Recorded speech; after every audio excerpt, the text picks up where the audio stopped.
बीच आ रही एक बड़ी और अहम जानकारी की ओर। बड़ी खबरों से आपको रूबरू करा दे। अहम जानकारी कैथल से बड़ी खबर, जहां कैथल में जन स्वास्थ्य विभाग में भ्रष्टाचार का मामला। ये बड़ी खबर कैथल से, जहां मामले में जनता टीवी पर बोले हैं मंत्री रणवीर सिंह गंगवा। भ्रष्टाचार और लापरवाही किसी भी हालत में बर्दाश्त नहीं की जाएगी। मंत्री गंगवा का भ्रष्टाचार पर यह बड़ा बयान। ये बड़ा मामला कैथल में, जहां जन स्वास्थ्य विभाग में भ्रष्टाचार का मामला देखने को मिला है। मामले में सामने आते ही संज्ञान लिया गया। कैथल मामले में भी उच्च जांच की जाएगी। मंत्री गंगवा का ये बड़ा बयान। रणवीर सिंह गंगवा ने भ्रष्टाचार के मामले पर जनता टीवी पर बड़ा बयान दिया। तुरंत मामला सामने आते ही संज्ञान की बात कही और कहा कि भ्रष्टाचार और लापरवाही किसी भी हालत में बर्दाश्त नहीं की जाएगी। इस तरह के मामलों पर सरकार सख्त है। मंत्री रणवीर गंगवा का भ्रष्टाचार मामले पर यह बड़ा बयान। कैथल से बड़ी खबर, जहां पर भ्रष्टाचार का मामला सामने आया और जनता टीवी पर मंत्री रणवीर सिंह गंगवा ने जनता टीवी पर इस पर बयान भी दिया। क्या कुछ कहा, सुनिए।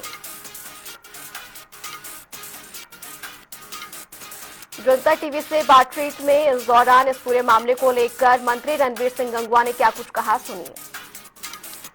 हमने अधिकारियों को स्पष्ट निर्देश दिए हुए हैं कि किसी भी तरीके का भ्रष्टाचार बर्दाश्त नहीं करेंगे। अगर कहीं भी कोई भ्रष्टाचार मिला या काम के अंदर, क्वालिटी के अंदर कहीं भी कोई अगर पुअर कंडीशन पाई गई तो निश्चित रूप से हम एजेंसी के खिलाफ भी और जो अधिकारी है उनके खिलाफ भी हम कार्रवाई करेंगे। हमने कार्रवाई की भी है।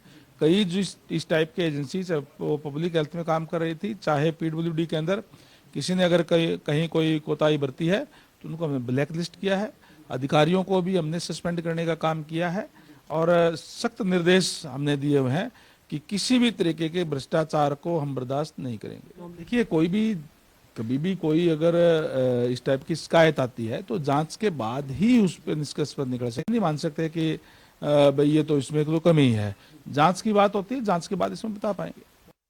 वहीं आपको बता दें कि इस मामले में शिकायतकर्ता राधेश्याम ने कैथल जन स्वास्थ्य अभियांत्रिकी विभाग में वित्तीय भ्रष्टाचार, फर्जी टेंडर, बिना कार्य भुगतान, मशीनों की फर्जी एंट्री के साथ ही कोटेशन नियमों की अनदेखी और सरकारी पद का दुरुपयोग जैसे गंभीर आरोप लगाए हैं। उन्होंने शिकायत में वर्ष 2019 से विभाग में हुए महाग्राम योजना घोटाला, रिकॉर्ड से छेड़छाड़, फर्जी जांच, आय से अधिक संपत्ति, बेनामी निवेश, money laundering, sports activity fund में गड़बड़ी और साथ ही साथ फर्जी भुगतान जैसे गंभीर आरोप इनमें शामिल हैं। शिकायतकर्ता का कहना है कि कुछ अधिकारी सरकारी पद पर रहते हुए अलग अलग नाम से निजी एजेंसियां चला रहे हैं, जिससे कि विभाग में संगठित लूट और बेनामी संपत्ति का निर्माण हुआ।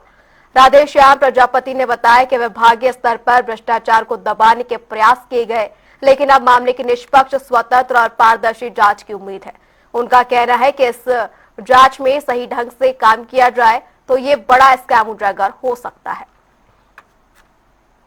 क्या है, जो सतीश भारद्वाज है वहां पे असिस्टेंट, उसने अपने जॉब के दौरान की मैन की पोस्ट पे उसकी ज्वाइनिंग हुई है। की मैन की पोस्ट पे ज्वाइनिंग के दौरान उसने उस सर्विस बुक के साथ छेड़छाड़ करके उसको जला के या छुपा के एक नई सर्विस बुक का वो बनाई और उसमें पीएन शब्द लिख के उसके बाद उसे कल रख के प्रमोशन ली असिस्टेंट, आज असिस्टेंट की पोस्ट पे था वो। और इतने सालों से वो लगभग कैथल में ही जॉब कर रहा है। पिछले 15 साल से ट्रांसफर हुई नहीं। ट्रांसफर क्या होता है, वो डिवीजन नंबर 1 से डिवीजन में चला जाता है, एक डिवीजन से फिर 2 में चला जाता है, 1 में आ जाता है। वो इसी रूप से वहाँ काम कर रहा था। तो आपको इसके बारे में कब पता लगा जी? मेरे को लगा इसकी फर्स्ट कंप्लेंट मैंने 3 दिसंबर 2025 को की। तो जैसे ही मैंने कंप्लेंट की, इसकी कंप्लेंट के विषय ये थे कि इसके पास आय से अधिक संपत्ति है। एक यहाँ पे किंगलैंड वाटर पार्क है कैथल के अंदर। किंगलैंड वाटर पार्क में इसका है वो, और उसमें ना कोई एनओसी थी, ना कोई सीएलयू थी उसकी, और उसका कुछ नहीं था। ये पहली बात तो ये किसके संरक्षण में ये पार्क चल रहा था 1.5 साल से। बच्चों की जिंदगी के साथ खिलवाड़ किया जा रहा था। जब आप एक छोटा सा कोई भी प्रोजेक्ट लगाते हैं, उसकी सीएलयू भी लेते हैं, एनओसी भी लेते हैं, ना कोई उसकी एनओसी है, ना कोई कुछ है उसका। और जैसे ही मैंने उसकी शिकायत की तो इसने वहां यहाँ के लोकल डीटीपी से मिलके, डीटीपी के प्रशासन से मिलके, और इसने उस कंप्लेंट को क्लोज करवा दिया कि ये NH 152 का मामला है। तो वो कंप्लेंट क्लोज होने के बाद जैसे ही मेरे को पता चला कि ये कंप्लेंट क्लोज कर दिया है, क्योंकि वो मैसेज आ जाता है सीएम विंडो वाला, तो उसने फिर क्या किया, मैंने दोबारा कंप्लेंट की, रीकंप्लेंट में उस कंप्लेंट को ओपन करवाया। उसके बाद उन्होंने एक फर्स्ट नोटिस दिया था हफ्ते का, वीक का, और उसके बाद 2-3 दिन पहले एक सेकंड नोटिस दिया उनको कि भी आप इस पे, उसके पास कुछ नहीं है। तीसरा, इसके पास 500 गज के 2 प्लॉट है 20-21 के अंदर और एम्प्लॉय कॉलोनी में मकान। इसके बाद अचूक बहुत ज्यादा संपत्तियां करोड़ों रुपए की, जैसे ही SC अरविंद रोहिला है, उसने अब SC अरविंद को 2.5 लाख की, एक्शन को 50,000 की और जेई को 20,000 की। ये क्या करते हैं, A से Z लग का काम करना है और ये जैसे फिर मिलके बग्गा एंड कंपनी जितने भी ये फर्में हैं कोटेशन बेस पे काम दे देते हैं और उस कोटेशन की कोई अखबार में विज्ञापन नहीं देते, कुछ नहीं देते। उसका क्या करते हैं, 50-50 हजार के 100 काम कर लेंगे, 100 कागज बनाएंगे उसके और उसमें फिर 10 लाख का, 20 लाख का, 50 लाख का ऐसे के काम करते हैं करप्शन का। जैसे एक विनोद बग्गा करके यहाँ ठेकेदार है, विनोद बग्गा के साथ मिलके इन लोगों ने क्या किया, आज से पहले जब SC अरविंद रोहिला आए यहाँ पे, उससे पहले खंडूजा जी थे यहाँ पे। खंडूजा जी की पॉलिटिकल लोगों के साथ मिलके इन लोगों ने 35 लाख रुपए दे के किसी को ट्रांसफर करवाई, वो पैसा बग्गा ने दिया। उसके बाद जैसे ही SC अरविंद रोहिला आया यहाँ पे, इसने कागज बनवाए अपने 2 करोड़ 40 लाख रुपए के, वो 35 लाख भी पूरे किए और उसके बाद इन्होंने बंदर बांट दी। ऐसे ही महाग्राम है, महाग्राम घोटाला में क्या था कि 7 महाग्राम डिस्ट्रिक्ट में है, उसमें से 5-5.5 महाग्राम जगदीश SDO देख रहा था। उसमें यदि आप जहां से भी महाग्राम में सीवरेज को खुदवाओगे तो उसमें कहीं बेड नहीं है। आज जो इन्होंने STP बनाई हुई है महाग्राम की, उसकी हालात जाके देख लो, खराब खंडित हालात में, क्योंकि उसमें से इतना करप्शन किया गया। उसने इस करप्शन करके कम से कम 20 एकड़ जमीन एग्रीकल्चर रिसालिया खेड़ा में, तो सिर्फ सैलनाबाद के रिसालिया खेड़ा है जो इसका पैतृक गांव है, आसपास जो भी है, वहां खरीद रखी है। उसके बाद इन लोगों के पास इतनी संपत्ति है, इतना करप्शन किया इन लोगों ने कि यदि हम करप्शन की एक सीमा है वो लांगे हैं। तो इन लोगों ने अब की बार बैकअप टाइप मशीन से सीवरेज की सफाई कराई, कागजों में सफाई कराई, ग्राउंड पे कुछ भी नहीं हुआ। 70 लाख की बिलिंग। मतलब ऐसे ऐसे इन लोगों ने मिलके बहुत ज्यादा ही करप्शन, कम से कम यदि इसकी जांच की जाए एक SIT में, तो सरकार से, माननीय मुख्यमंत्री महोदय से, माननीय रणबीर गंगवा जी से एक ही अपील करूंगा कि इस मामले में टेक्निकल लोगों की और गंगाराम पुनिया जी के नेतृत्व में SP विजिलेंस, उसके नेतृत्व में एक SIT का गठन करके इसकी जांच करवाई जाए इस विषय की, क्योंकि टेक्निकल चीजें ये पकड़ाई में नहीं देते। और दूसरा कि मेरे ऊपर जान का खतरा बना हुआ है,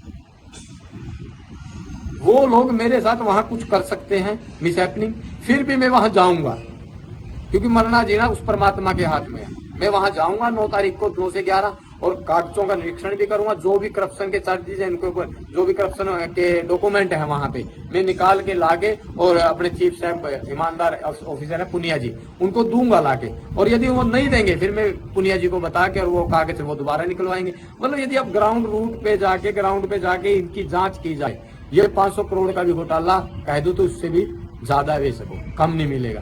तो इन अधिकारियों ने तो मिलके इतना ज्यादा करप्शन किया है, बहुत ज्यादा। जब सर्विस बुक में की मैन असिस्टेंट है वो, उसके बाद जगदीश SDO अरविंद रोहिला 2-2 करोड़ रुपए एक दिन में पेमेंट। विनोद बग्गा जिसने आज तक किसी का बिंडा भी नहीं खरीदा, वकील पूरी, वो सारा कोटेशन पे काम करते हैं।